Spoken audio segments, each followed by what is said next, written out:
Close your eyes.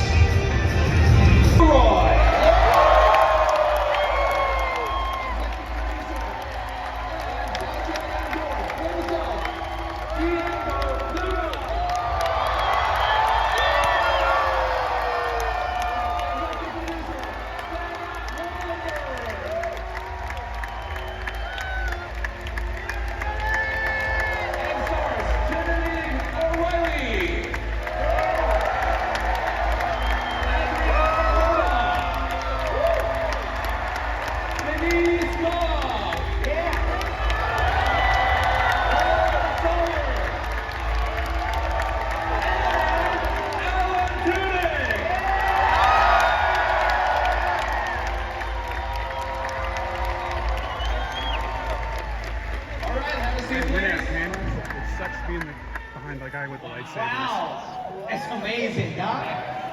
Would you like to sit down, please? Yes. So, can you believe the last time you were all together at Celebration was just after the debut of season 1? Tony, can you tell us about how that felt? I just want to ask one question over here.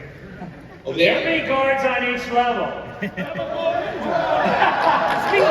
me! Yeah! Yeah. That's the question? Yeah, how did you feel?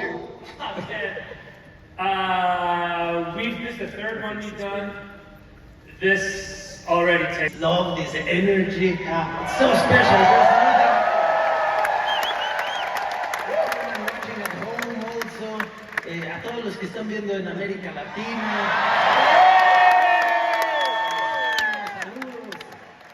There's exacto, en México también.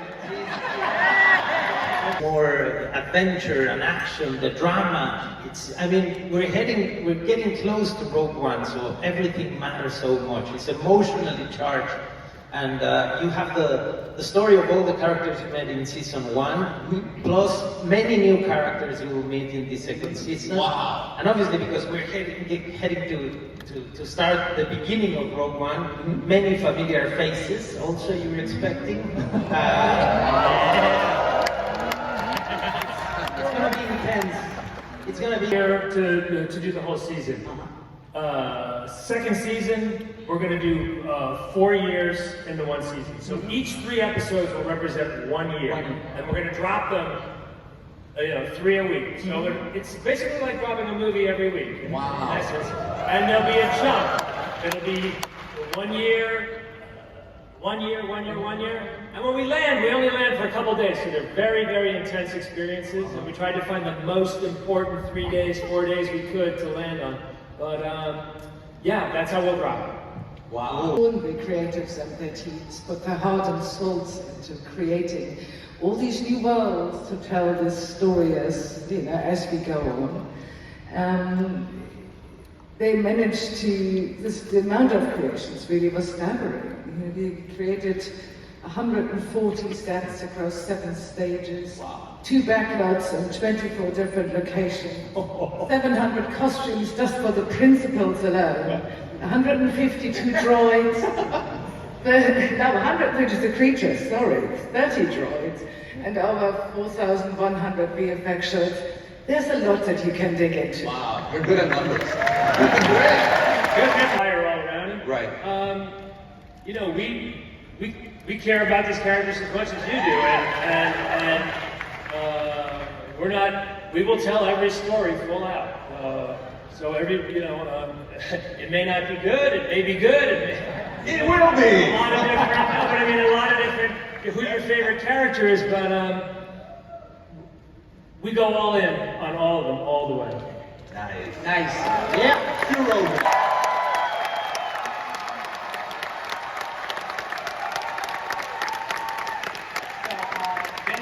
One of the characters who is the most visible in the Resistance in Mon Mothma.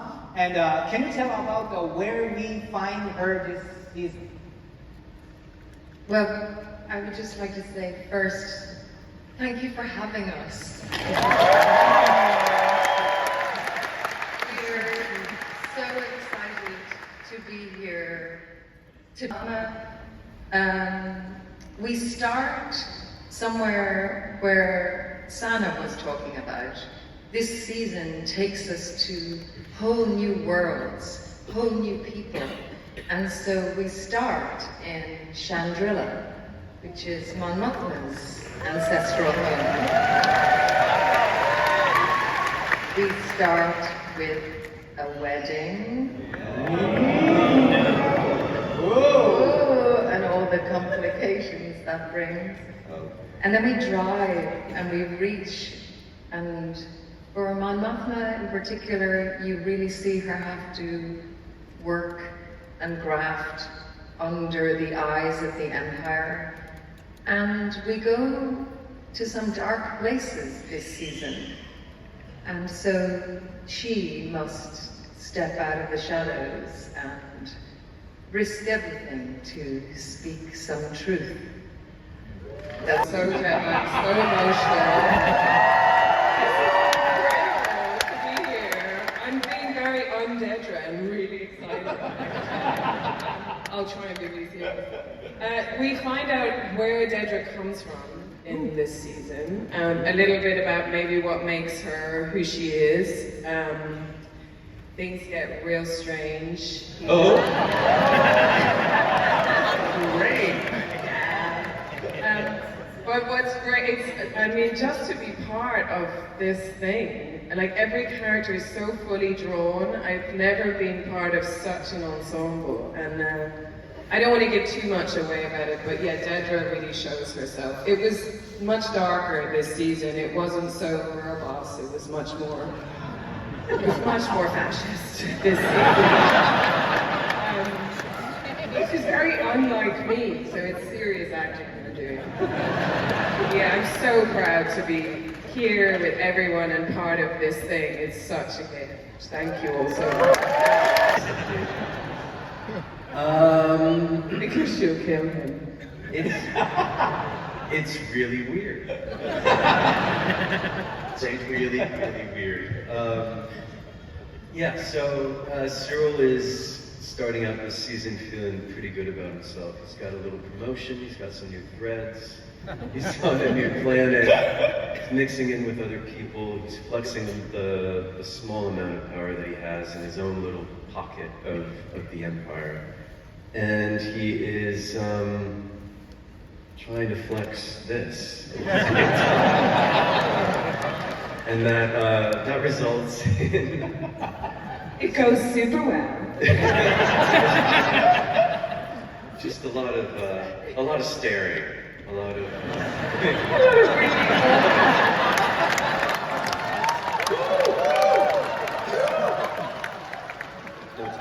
no touching.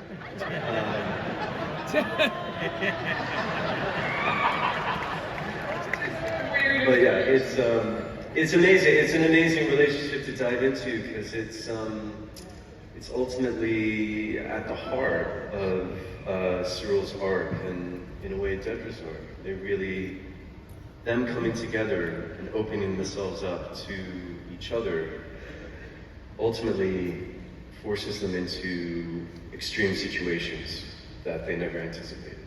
So it's pretty spicy. Strange, weird, spicy. Yeah. You see her leave the planet. So, how is she doing these days? And where do her allegiances lie? Well, first of all, I'm really trying to be cool, but I'm so overexcited right now. This is wild. You know, it's really, I love you. It's so rare that you get to put faces to the reason that you're making all these choices. You know, we had all of you in mind in every single decision throughout the show, so this is very surreal and really exciting. Really exciting. Thank you. What was the question? Biggs. Yes. My name's Alia, my character's name is Biggs. Biggs really went through it in season 1. When we first meet her in season 2, you know, she's left her home. I really believe that, you know, Biggs is the most Phyrexian woman there is, and, you know, she's away from home and kind kind of really trying to reconstruct herself and what that means for her and how she's sort of gonna cope with everything that happened with Dr. Gorst is very interesting. And then you get to kind of get a sneak peek into this beautiful relationship that starts forming. You know, season 1, everyone's like, what are you guys? Are you guys together? Are you not? Well, I think this season you'll really get to see these two characters come together, which is really beautiful and probably one of my favorite parts. Wow. Okay. And Alan, how does it feel?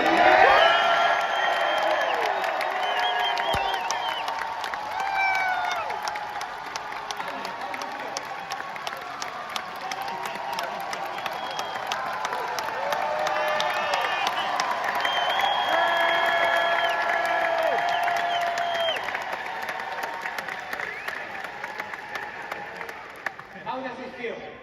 I'm not gonna top that, let's just move on. Who loves K2SO? Come on!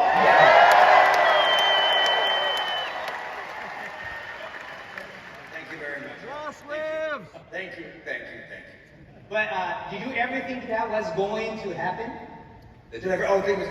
I always held out hope, you know. Hope. Such an important part of the show. I really wanted it to happen. I did for a time hold out for my own spin-off, K2 Fast, K2 Furious.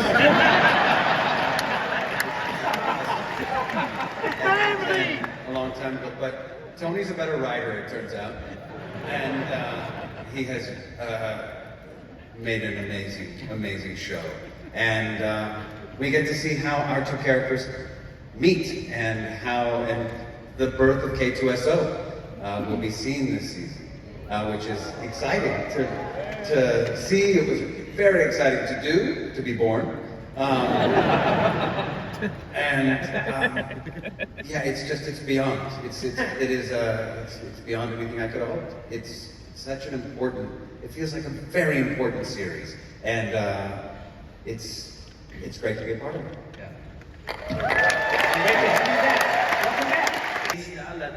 It was 7 very tough years, man. I was laughing the moment I saw him back in his very tight I mean, and I saw everything was in the exact same place after 7 years. No, but it was. I mean, we spent a lot of time in a cockpit, moving, and he's just like the generous and nicest partner you can have in a scene. It's very difficult, you know. Yes, there is nothing like working with someone that is always finding a way to make it more interesting, more fun, you know, and to surprise you. And as an actor, that's beautiful. And I never knew it was going to be so much fun, you know, because when you read the pages, you're interacting with a droid, no?